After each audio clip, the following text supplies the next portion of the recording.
In a San Francisco hotel ballroom, 68-year-old Stella Mileswood was about to endure the worst humiliation of her life. What started as her sister's anniversary celebration took a shocking turn when Victoria publicly branded her the family failure in front of 200 guests. Stella wasn't your typical entrepreneur. For 50 years, she had spent her life building innovative businesses ahead of their time, known for revolutionary ideas that the world wasn't ready to embrace. When she fled to the hotel bar in shame, she had no idea tech mogul Robert Blackstone was watching. His unexpected job offer as CEO would rewrite everything she believed about success and failure. What began as family humiliation would become global recognition. Before we jump back in, tell us where you're tuning in from, and if this story touches you, make sure you're subscribed, because tomorrow I've saved something extra special for you.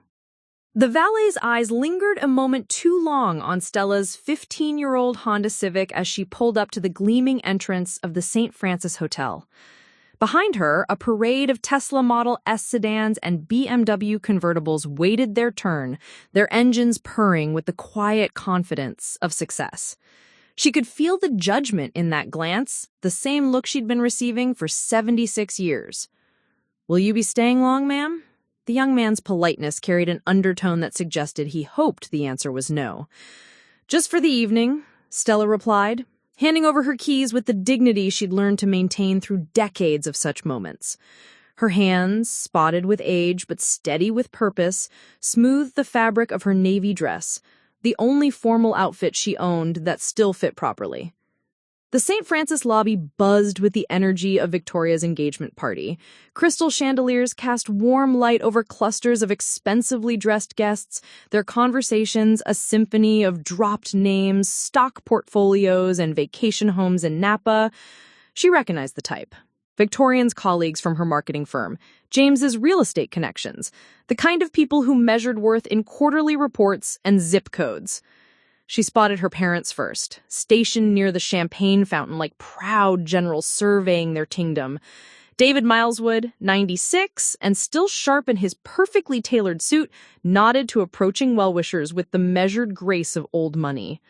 Linda, 94, and regal in emerald silk, held court beside him, her silver hair styled in the same elegant chignon she'd worn for 40 years. "Stella!" Her mother's voice carried across the marble floor with practiced enthusiasm. "There you are! I was beginning to worry you'd changed your mind." The words stung with their familiar implication, that Stella was unreliable, that her presence was somehow optional. She approached the receiving line, accepting the obligatory hugs and air kisses that came with being the bride-to-be's sister. "You look lovely, dear," Linda murmured, though her eyes had already moved past Stella to greet the next guest, someone whose presence mattered more. The memories hit without warning, as they often did at family gatherings. 1974, standing in this same hotel's smaller ballroom, trying to explain her organic food co-op concept to these same skeptical faces. "Stella, dear, people want convenience, not whatever this is you're planning." The venture lasted 8 months before the overhead crushed it, proving, in her family's eyes, that Stella's ideas were as impractical as they'd always claimed. "Aunt Stella," Victoria's voice cut through the memory like a blade wrapped in silk. At 68, Victoria moved through the crowd with the confidence of someone who had never doubted her place in the world. Her black cocktail dress probably cost more than Stella's monthly Social Security check, and she wore it with the casual elegance of someone who belonged in rooms like this. "Darling, you made it." Victoria's embrace was brief, professional. "I was just telling the Hendersons about your, artistic phase. Remember when you tried to start that computer consulting business in the 80s from your kitchen table?" Her laugh tinkled like wind chimes, drawing smiles from the surrounding guests. Stella felt the familiar flush of shame. The computer consulting business. Another failure in the family ledger. What Victoria didn't mention, what she'd never bothered to understand, was that Stella had been teaching small businesses how to use personal computers when most people still thought of them as expensive toys. She'd been 5 years ahead of the curve, but in 1985, being ahead meant being wrong. "Yes," Stella replied simply. "I remember." Always the innovator, Victoria continued, her tone suggesting this was anything but a compliment. Never quite in sync with what people actually wanted. The words landed like small stones, each one adding weight to a burden Stella had carried for so long it felt like part of her skeleton. She excused herself, moving toward the bar where she could observe without participating, watch without being watched. But even there, she couldn't escape the whispered conversations. "That's Victoria's sister," she heard a woman in Chanel say to her companion, "the one who never quite, made anything of herself." Another voice, male, well-modulated, with the confidence of someone used to being heard. "Such a shame. Victoria turned out so well. And then there's—" The sentence didn't need finishing. Stella had heard variations of it her entire life.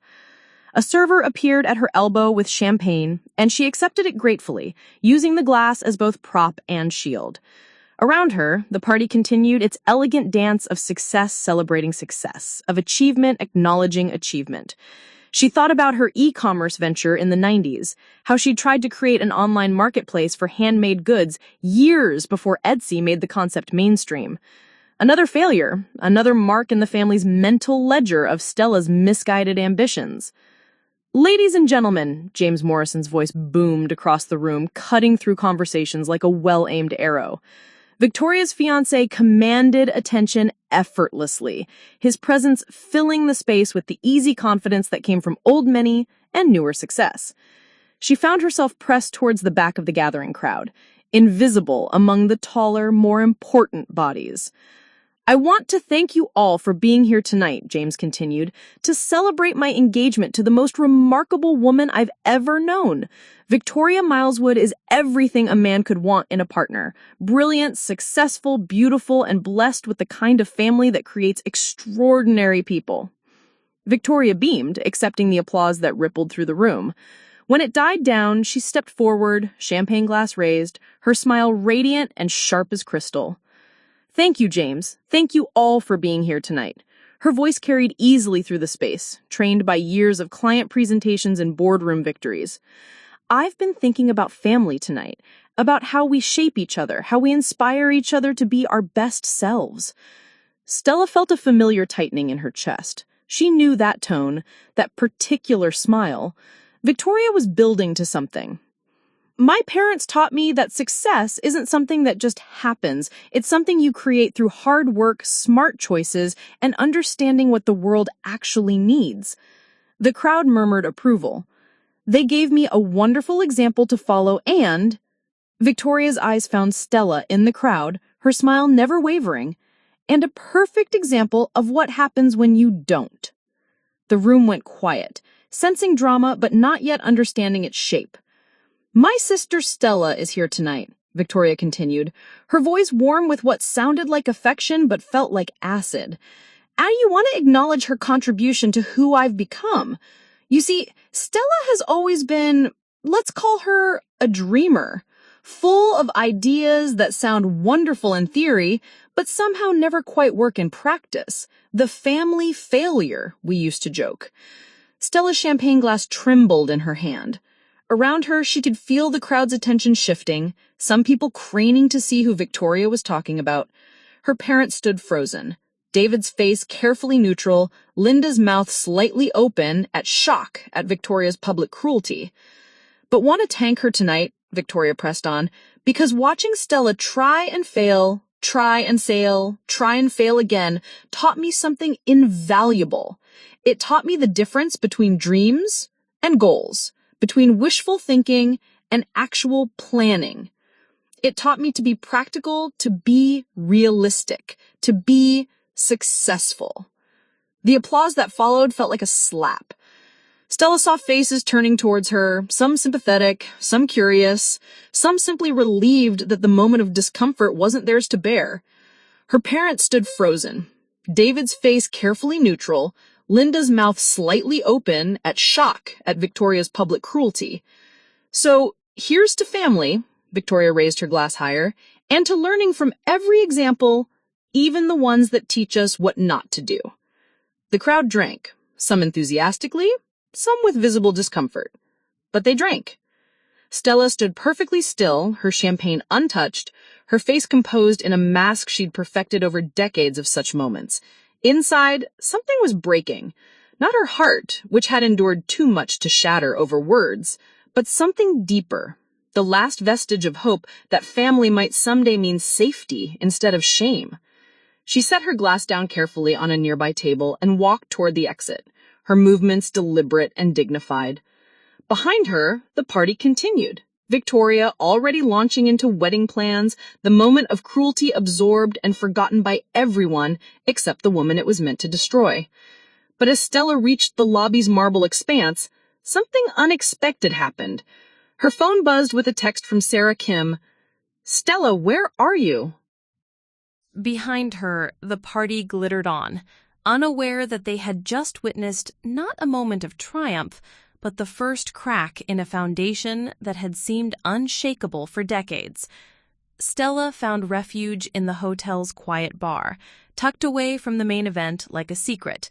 The bartender, a kind-faced man in his 50s, had served her a club soda without judgment, and she sat in the corner booth, still processing Victoria's public evisceration. Her hands had finally stopped trembling. The bar's dim lighting felt merciful after the harsh glare of the party.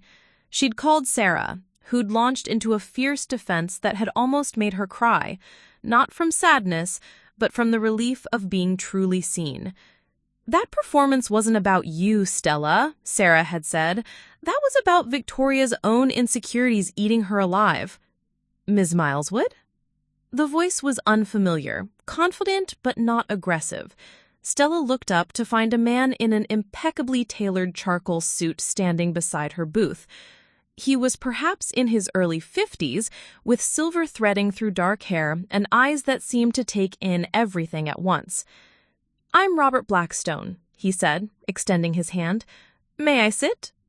She recognized the name immediately. Everyone in San Francisco did. Blackstone Technologies had revolutionized everything from sustainable energy storage to AI ethics platforms. His face regularly graced the covers of Forbes and Fast Company. Of course." Stella gestured to the opposite seat, bewildered. "Though I think you might have me confused with someone else." Blackstone's smile was warm, genuine. "No confusion. I've been hoping to meet you for quite some time. I was at the party. James and I worked together on several development projects, and I witnessed what just happened." His expression darkened slightly. "I'm sorry you had to endure that." Stella felt heat rise in her cheeks. "Oh, you heard." "I heard a lot of things tonight," Blackstone said carefully. "Most of them wrong." He leaned forward slightly. "Tell me, do you remember trying to start an organic food cooperative in 1974?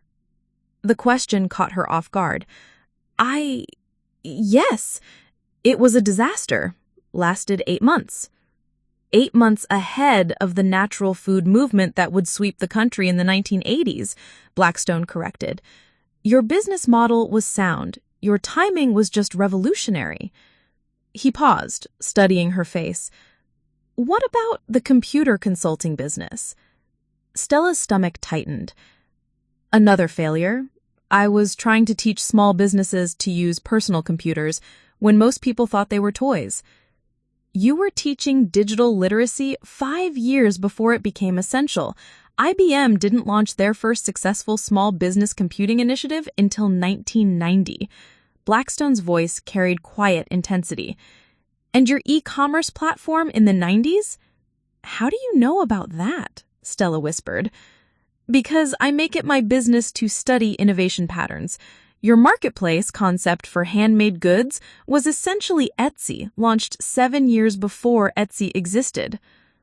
Blackstone leaned back, his eyes never leaving her face. "Ms. Mileswood, you haven't been failing for 50 years. You've been innovating for 50 years. The world just wasn't ready for you." The words hit like physical blows. Stella felt something fundamental shifting inside her chest, like tectonic plates rearranging themselves after decades of pressure. "I don't understand," she managed. Blackstone's expression grew more personal. I lost my sister to family rivalry. She was brilliant, a mathematician who could see patterns others missed, but our parents favored my more conventional achievements, and she internalized their dismissal until she couldn't see her own worth. She died believing she was a disappointment. I've regretted not speaking up for her every day since then. Stella's eyes filled with tears she couldn't name. When I heard your sister tonight, when I saw how they treat you, I won't make the same mistake twice. He reached into his jacket and withdrew a business card, setting it gently on the table between them. I'm offering you the position of Chief Executive Officer, full autonomy, significant equity stake, and the resources to build something that matters. The world is finally ready for your kind of thinking, Ms. Mileswood. The question is, are you ready to stop calling it failure and start calling it vision? The bar around them seemed to fade away. She could hear her own heartbeat, could feel 50 years of self-doubt warring with a spark of something she'd almost forgotten. Hope. Why me? She whispered. Because you've been right about the future 3 times when everyone else was wrong. Because you understand innovation isn't about following trends, it's about creating them. And because... Blackstone's smile was sad and determined. Because someone should have seen my sister's worth while she was alive to hear it. Across the hotel, the party continued without them. Victoria was probably cutting the cake by now, basking in praise and admiration. She had no idea that in a quiet bar, her failure of a sister was being offered the chance to rewrite not just her own story, but the very definition of success itself. Stella picked up the card with fingers that had built impossible dreams and watched them crumble. But for the first time in decades, those same fingers weren't trembling with shame. They were trembling with possibility. Stella held the business card between her fingers like a lifeline, the embossed lettering catching the bar's amber light. Robert Blackstone sat quietly across from her, patient as a therapist, letting her process the seismic shift his words had created in her understanding of herself. I need to ask you something, she said finally, her voice steadier than she'd heard it all evening. Are you offering me this position because you pity me? Because of what happened out there? Blackstone's laugh was soft but genuine. Ms. Mileswood, I don't build billion-dollar companies on pity.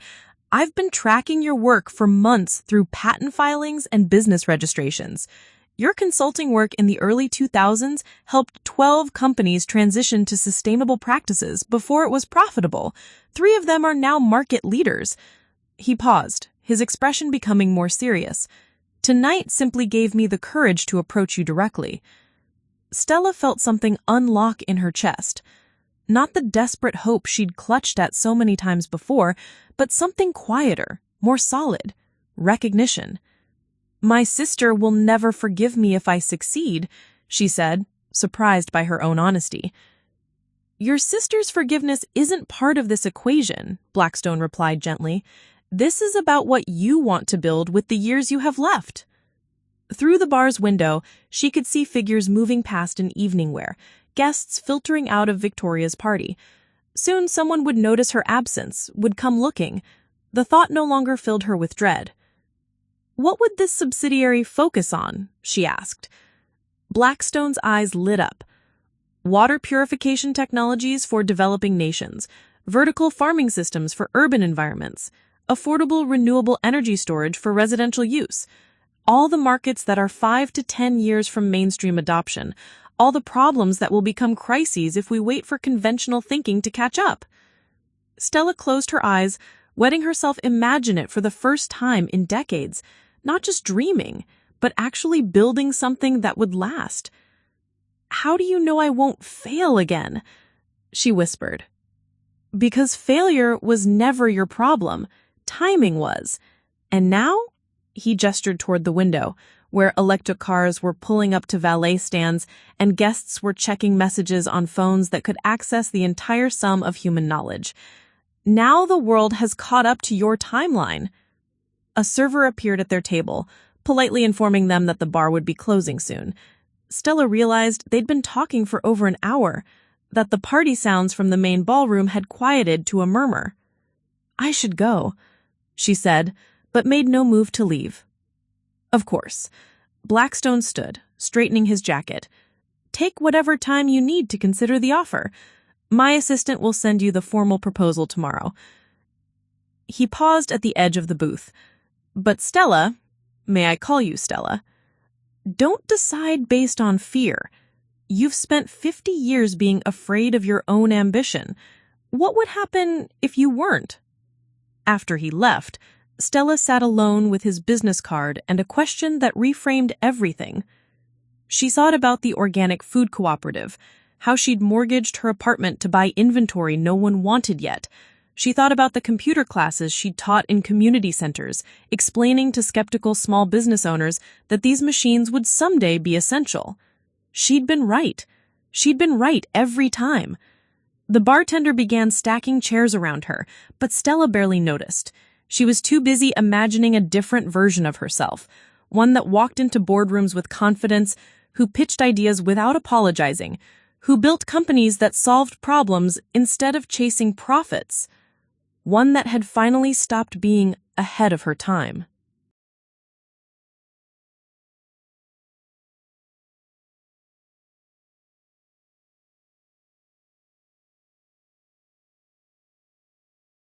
The party was winding down when she stepped back into the golden light.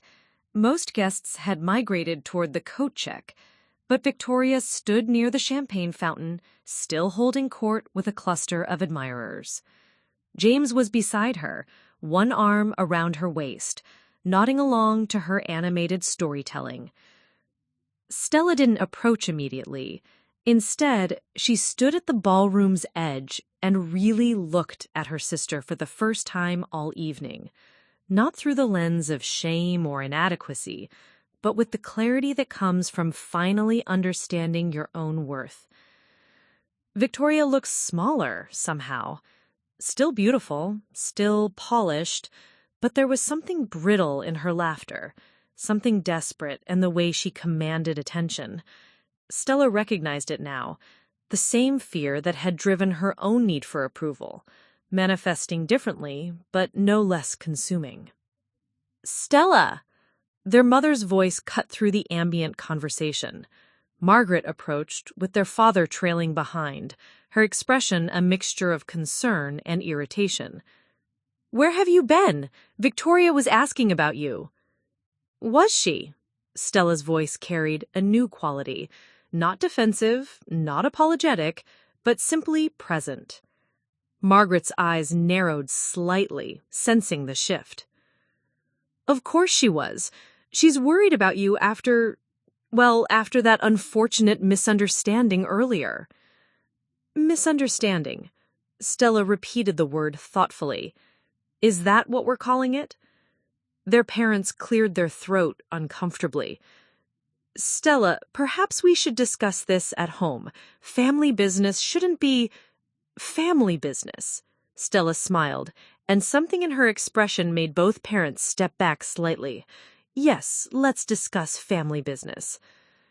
She walked past them toward Victoria's group, and the conversations gradually quieted as people sensed a shift in the evening's energy. Victoria turned, her smile faltering when she saw Stella's approach. "Oh, there you are," Victoria said, her voice bright but cautious. "I was just telling everyone about your, artistic pursuits." "Actually," Stella said, her voice carrying clearly across the suddenly quiet space, "I wanted to thank you, Victoria." Victoria's eyebrows rose in surprise. "Thank me?" "Yes, for reminding me tonight that success isn't about being safe. It's about being brave enough to fail forward." She reached into her purse and withdrew Blackstone's card, holding it loosely between her fingers. "I've just been offered the position of Chief Executive Officer of a new sustainable technology subsidiary. Full autonomy, significant equity, and the resources to build something meaningful." The silence that followed was profound. Victoria's carefully maintained smile flickered like a candle in wind. That's wonderful, Victoria managed, but her voice had lost its performative quality. I didn't know you were… when did you… About an hour ago, Stella said simply. Robert Blackstone approached me in the bar. Apparently, he's been tracking my work for months. He called me a serial innovator who's been ahead of market timing for decades. He paused, letting the words settle. He said, I've been right about the future 3 times when everyone else was wrong. James straightened, his business instincts engaging. Blackstone Technologies? He's one of the most successful venture capitalists on the West Coast. Yes, Stella said, her eyes never leaving Victoria's face. He mentioned that my business models were essentially blueprints for markets that didn't exist yet. My organic food cooperative was the natural foods movement 7 years early. My computer consulting was digital literacy 5 years ahead of essential adoption. My e-commerce platform was Etsy before Etsy existed. Victoria's face had gone pale beneath her makeup. Around them, the remaining guests hung on every word, recognizing they were witnessing something significant. I wanted to thank you, Stella continued, because your speech tonight helped me understand something crucial. I haven't been failing for 50 years. I've been innovating for 50 years. The world just wasn't ready for me. She slipped the business card back into her purse. But apparently, it is now. The transformation was complete. Where an hour ago Victoria had towered over her with casual cruelty, now she seemed diminished, uncertain. The power dynamic that had defined their relationship since childhood had shifted fundamentally. Stella, Victoria stopped, seemingly at a loss for words. No need to say anything, Stella said gently. You've already given me exactly what I needed. She turned to leave, then paused and looked back at her sister one final time. Congratulations on your anniversary, Victoria.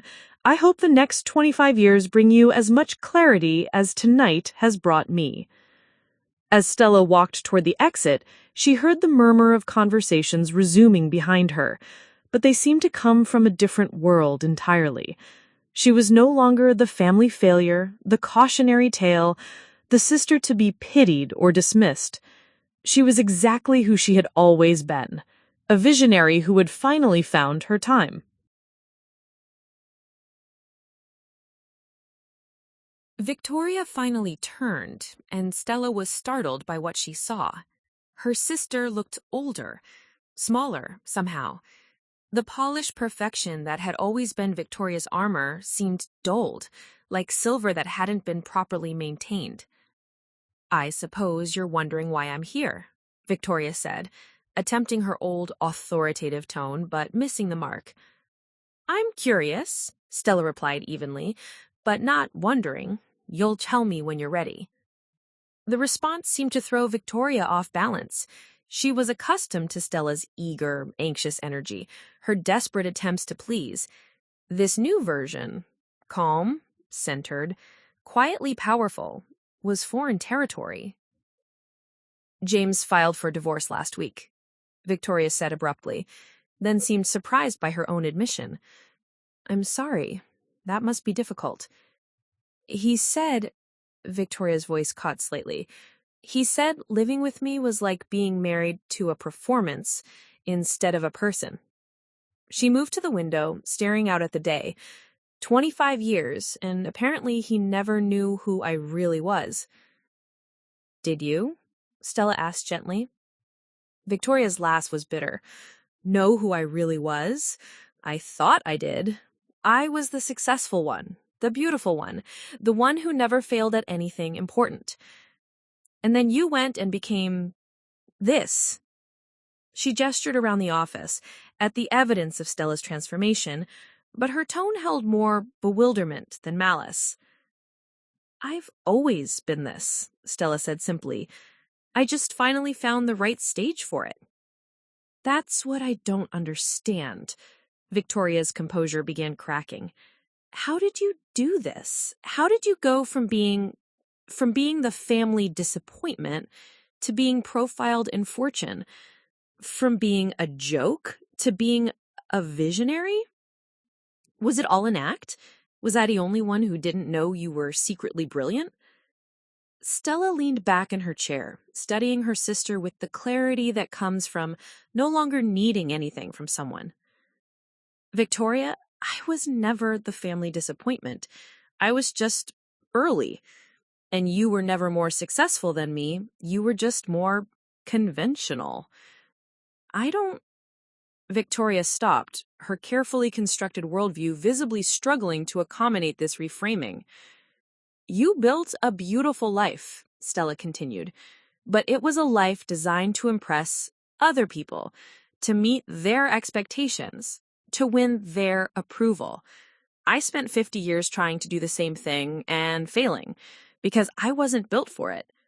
The difference is, I finally stopped trying to fit into someone else's definition of success and started building my own. Victoria sank into the chair across from Stella's desk, looking lost.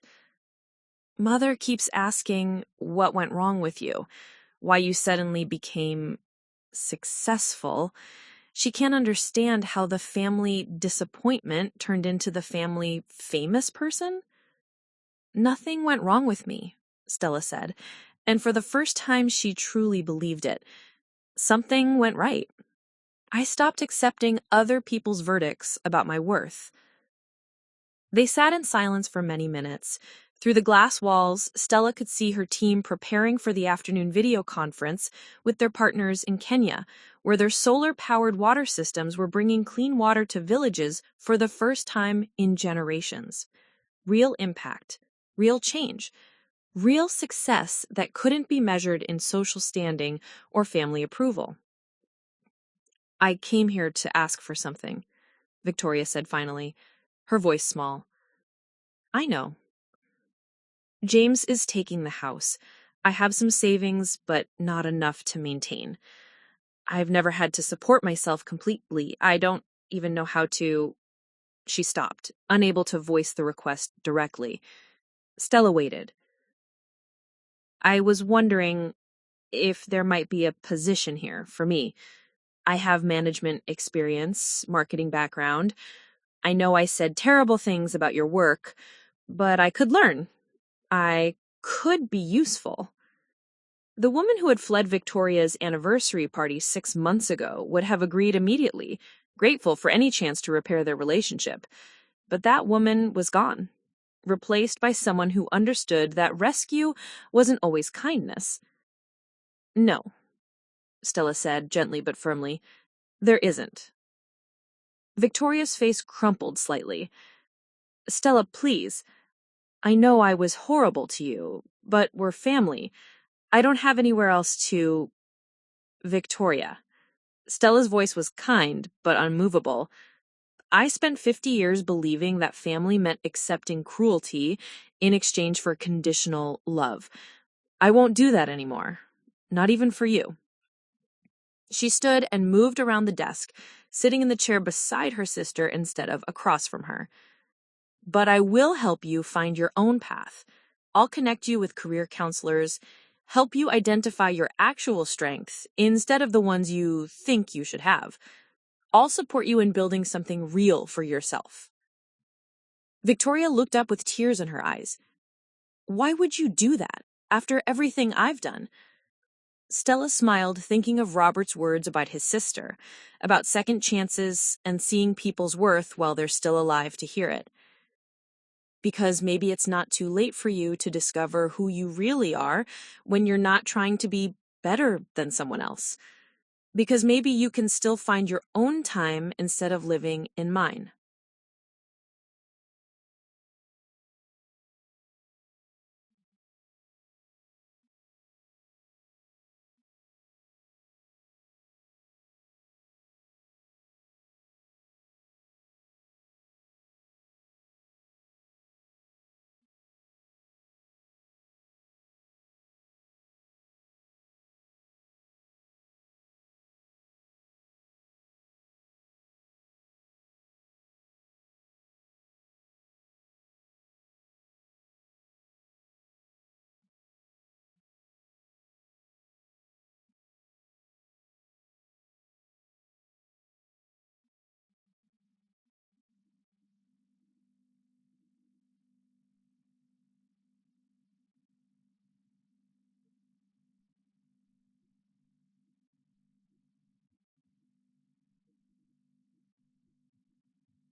Stella felt a warmth spread through her chest.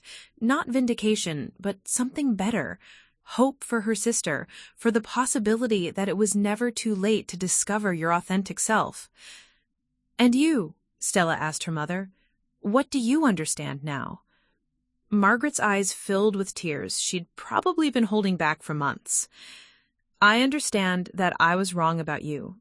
Completely, fundamentally wrong. And I understand that saying I'm sorry won't undo 68 years of making you feel like you weren't enough." "No," Stella agreed, "it won't.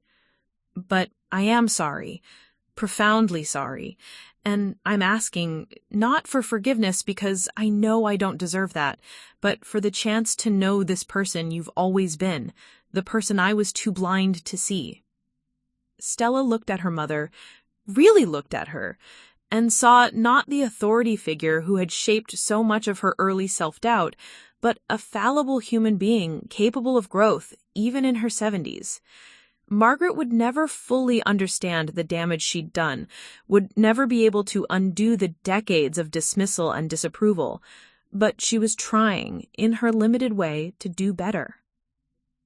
"All right," Stella said finally, "but on my terms. No more family dynamics where I have to prove my worth or apologize for my success. No more comparing me to Victoria or anyone else. If you want to know who I am, you'll have to accept that I define myself now." Margaret nodded quickly, relief evident on her face.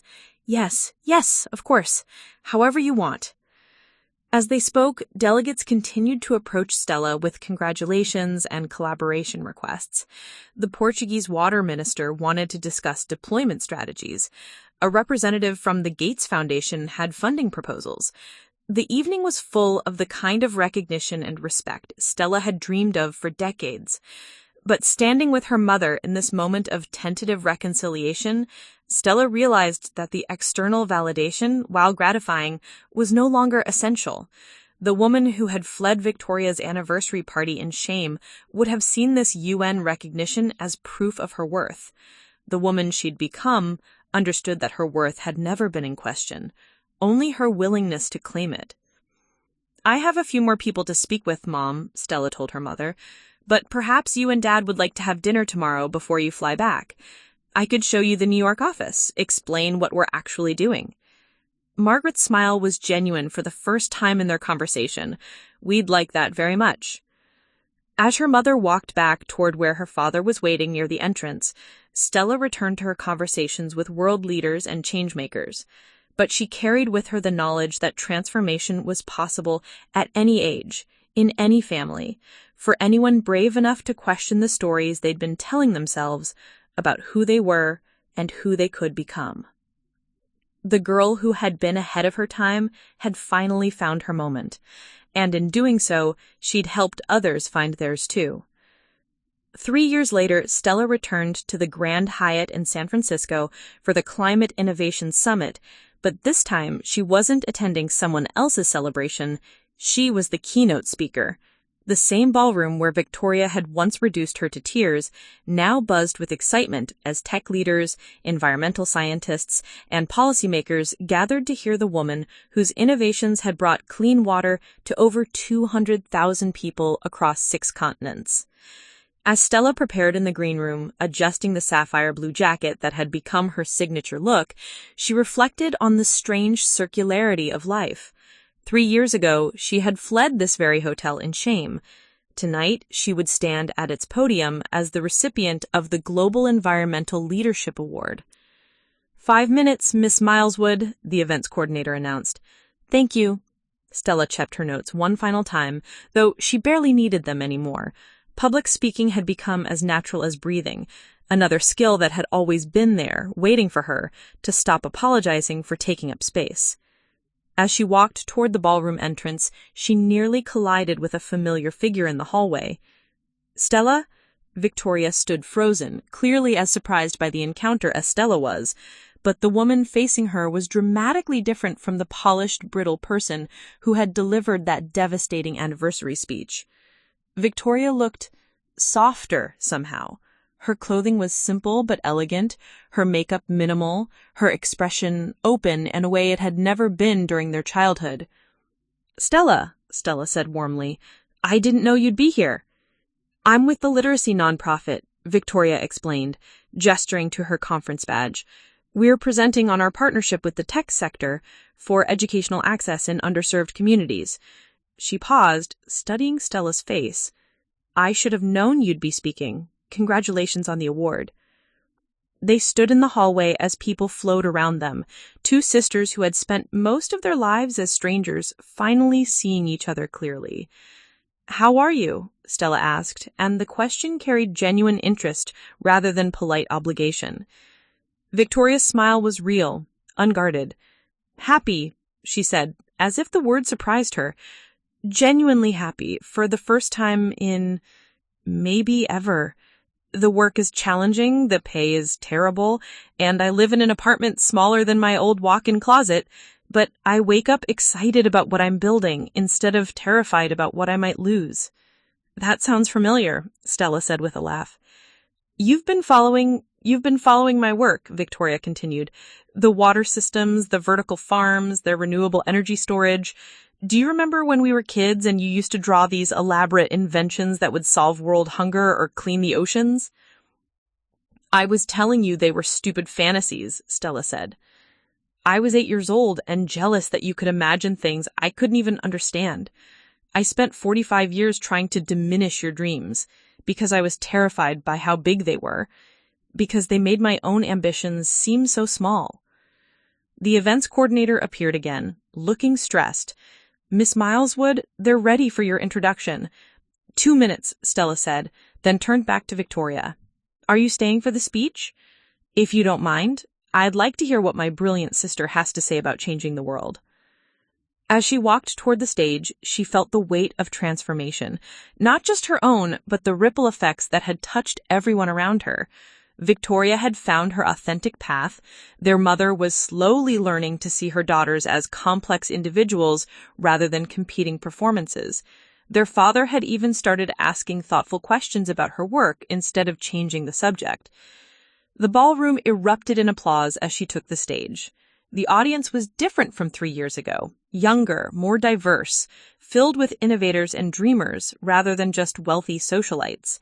These were people who understood that being ahead of your time wasn't a character flaw, but a necessary trait for anyone hoping to solve humanity's biggest challenges. Thank you, Stella said as the applause died down. 3 years ago, I stood in this very hotel and had what I thought was the worst night of my life. Someone I loved very much told me I was a failure, that my dreams were impractical, that I should accept my limitations and stop embarrassing myself with impossible ambitions. She found Victoria and the audience, saw her sister's face flush with shame and recognition. At the time, I believed her. I believed I was broken, that there was something fundamentally wrong with my inability to succeed in conventional ways. What I didn't understand then, what took me 68 years to learn, is that some of us aren't meant to succeed in conventional ways. Some of us are meant to create new definitions of success entirely. The audience was completely quiet now, hanging on every word. Innovation requires patience. It requires the willingness to be misunderstood, to be called impractical, to fail forward through decades of being ahead of your time. But most importantly, it requires the courage to reject other people's verdicts about your worth. Stella's eyes swept across the ballroom, landing on faces that reflected her own journey.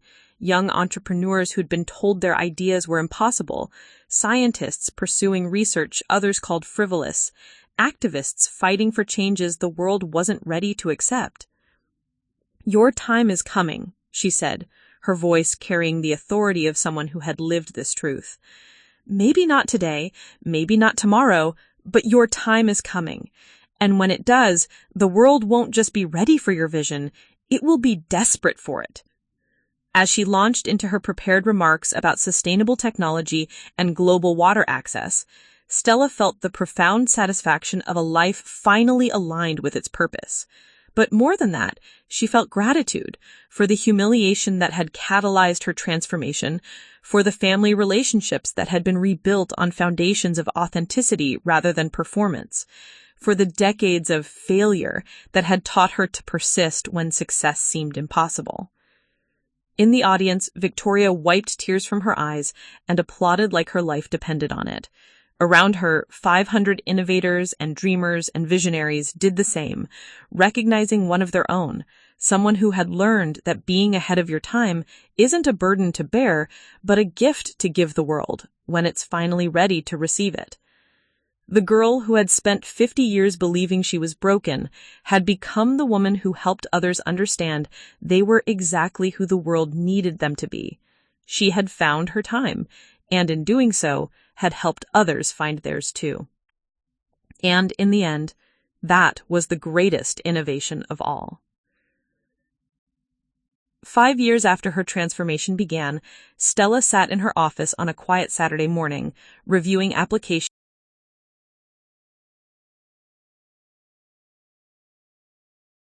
Working on solutions the world didn't yet understand it needed, facing rejection after rejection, beginning to doubt their own vision.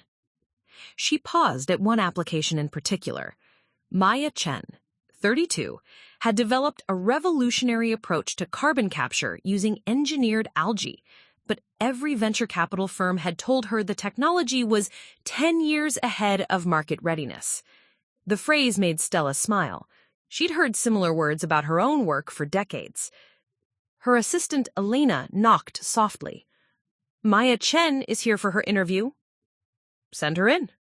Maya entered nervously, clutching a tablet and wearing the slightly desperate expression Stella recognized from her own mirror in countless hotel bars and coffee shops over the years. She was young, brilliant, and convinced she was failing because the world wasn't ready for her vision. "Miss Mileswood, thank you so much for this opportunity. I know my work might seem impractical right now, but I truly believe." "Maya, sit down. Take a breath. You don't need to convince me your work has value. I've read your research. The question isn't whether your carbon capture system works. It's whether you're prepared for what comes with being ahead of your time." Maya blinked, clearly not expecting this response. What do you mean?" Stella leaned back in her chair, remembering her own desperate pitches, her frantic attempts to make conservative investors understand radical possibilities. Being a visionary isn't just about having good ideas. It's about having the emotional resilience to persist when everyone tells you you're wrong. It's about maintaining faith in your vision when the evidence for its eventual success exists only in your own mind. "But what if they're right?" Maya asked, voicing the doubt that had haunted Stella for decades. "What if I'm just deluding myself? What if I'm not visionary, just wrong?" The question hung in the air between them, carrying the weight of every innovator's deepest fear. Stella stood and walked to her wall of achievements, not the awards and magazine covers, but a different display entirely. Framed letters from communities where their water systems saved lives, photos of children who now had access to clean drinking water, reports showing decreased illness rates in villages that had been without sanitation for generations. "Maya, do you see these letters?" Maya nodded, studying the display. "Every one represents thousands of people whose lives are better because I refused to accept other people's timelines, because I persisted through 5 decades of being told I was impractical, unrealistic, ahead of my time." Stella turned back to face the younger woman. "Your carbon capture research addresses one of humanity's most pressing challenges. The fact that investors can't see the market for it yet doesn't invalidate the science. It means you're working on tomorrow's solution to today's problem. That's exactly where the most important innovations begin." They spent the next hour discussing Maya's research, her struggles with funding, her moments of doubt. As the conversation progressed, Stella saw herself at 32, brilliant, determined, but convinced that external validation was the measure of worth.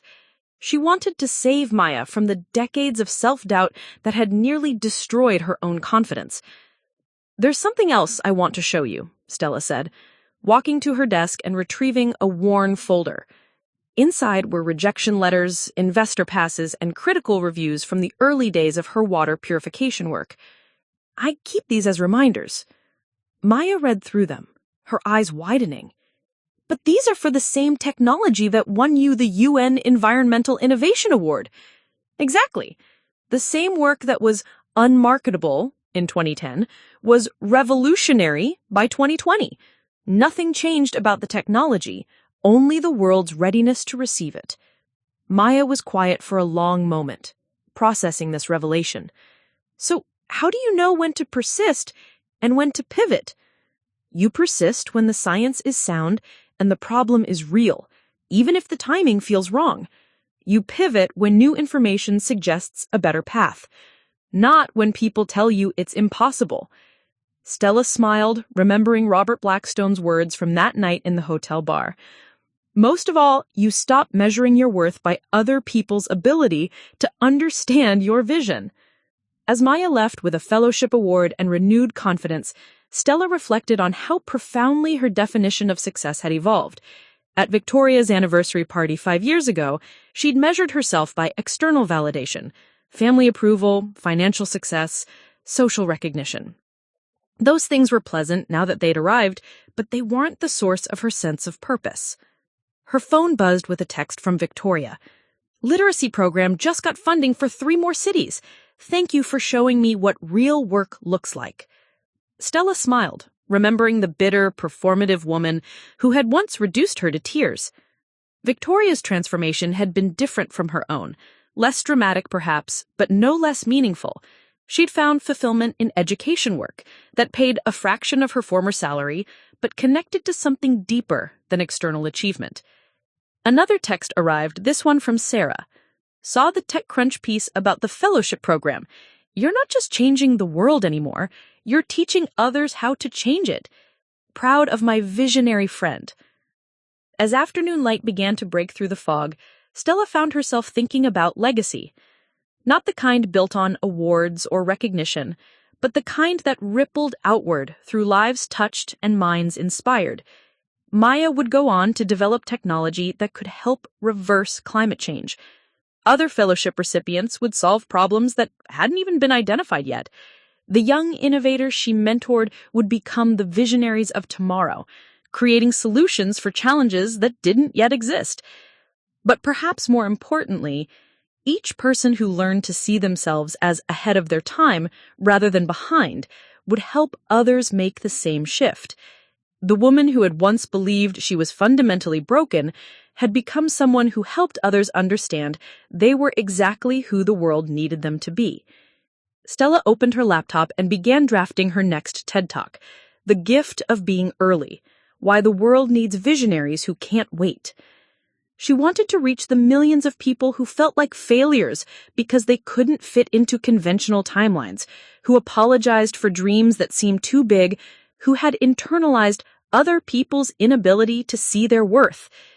She wanted them to know what she'd finally learned, that being ahead of your time isn't a character flaw to overcome, but a calling to embrace. That some people are meant to see around corners into tomorrow, to imagine solutions before problems become crises, to persist with impossible ideas until they become inevitable realities. As she wrote, she felt the deep satisfaction of a life finally aligned with its purpose. She had found her time not by changing who she was, but by refusing to apologize for it. And now she was helping others do the same, one visionary at a time. The fog outside her window was beginning to lift, revealing the city in sharp, clear lines. Somewhere out there, the next generation of innovators was sketching impossible dreams, facing rejection, wondering if they were deluding themselves or seeing the future. Stella's job was to help them understand that they were probably both, and that was exactly as it should be. The world would catch up when it was ready. Their job was simply to be ready when it did. And in that readiness, in that patient persistence, in that refusal to accept other people's limitations as their own, that's where the real magic happened. That's where visionaries were born, not in moments of sudden inspiration, but in the daily choice to keep building tomorrow while everyone else was still living in yesterday. The girl who had been ahead of her time had finally found her moment. But more than that, she had learned to help others find theirs. And that, she realized, was the most important innovation of all.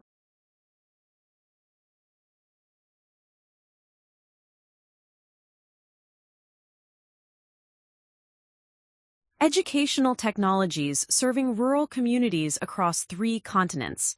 Medical devices that had saved thousands of lives. Each breakthrough represented not just technological advancement, but the personal journey of someone who had learned to trust their vision despite a world that wasn't ready to receive it. Robert Blackstone, now 81 and officially retired, but still attending every summit, watched from the side of the stage with the satisfied expression of someone whose gamble had paid off beyond his wildest projections. What had started as a single subsidiary had spawned an entire ecosystem of innovation, with Stella at its center, not as a CEO anymore, but as something more valuable, a catalyst for transformation in others. "I want to share something with you," Stella said, reaching into her jacket pocket and withdrawing a worn envelope.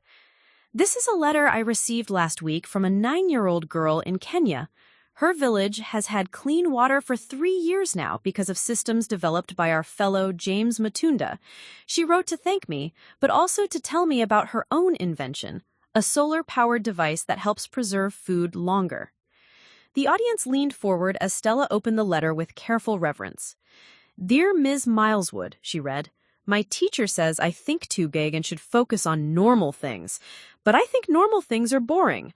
I want to solve problems that haven't been solved yet. My grandmother says I'm like you. I think about tomorrow instead of today. Is that bad?" Stella looked up from the letter, her eyes bright with unshed tears. "I wrote back to tell her that thinking about tomorrow instead of today isn't bad, it's essential. Because someone has to imagine the future before it can exist. Someone has to see solutions before problems become crises. Someone has to be willing to be called impractical, unrealistic, ahead of their time." In the audience, a young man in his 20s raised his hand slightly. Stella nodded at him. "Miss Mileswood, I'm working on bioengineered crops that could grow in desert conditions, but every investor tells me it's decades away from being viable. How do I know if I should persist or if I'm just being stubborn?" Stella smiled, recognizing the exact question that had tormented her for 50 years. "Tell me, is the science sound?" Yes, but stop." Stella's voice was gentle but firm. "The timeline is their limitation, not yours. Your job isn't to work within their timeline. It's to create the timeline that makes their world possible." She paused, looking around the room at faces that reflected every stage of the innovator's journey. "The question isn't whether you're being stubborn. The question is whether you're brave enough to be right before anyone else can see it." Margaret and Harold Mileswood, now in their 80s, sat near the back of the auditorium. Margaret's transformation had perhaps been the most surprising of all. From a woman who had spent 70 years certain of her eldest daughter's limitations to someone who now proudly introduced herself as Stella Mileswood's mother at her book club meetings. Harold, quieter but equally proud, had framed every magazine cover featuring Stella, turning his study into an accidental shrine to the daughter he'd finally learned to see. "Before I close," Stella said, "I want to acknowledge someone who couldn't be here today. Robert Blackstone was supposed to speak this afternoon, but he's in the hospital recovering from surgery." The audience murmured with concern. "He asked me to share something he wanted to tell you all. He said that 10 years ago he took a chance on someone the world had dismissed as a failure. But he wasn't taking a chance on me, he was taking a chance on the possibility that failure and innovation might be the same thing viewed from different angles." She paused, letting the words settle. Robert's sister died believing she was a disappointment because the world couldn't see her mathematical genius. He didn't want to make that mistake again. In helping me see my worth, he taught me that our job isn't just to innovate, it's to help others recognize the innovator in themselves. The applause was sustained and emotional, a recognition not just of Stella's words, but the community that had been built around the radical idea that being ahead of your time was a gift to be nurtured rather than a flaw to be corrected. As the summit concluded with fellows breaking into working groups and collaboration sessions, Stella found herself surrounded by young innovators, eager to share their ideas, their struggles, their dreams. Each conversation reminded her of her own journey, the decades of doubt, the moments of clarity, the persistent faith that tomorrow could be better than today if someone was willing to build it.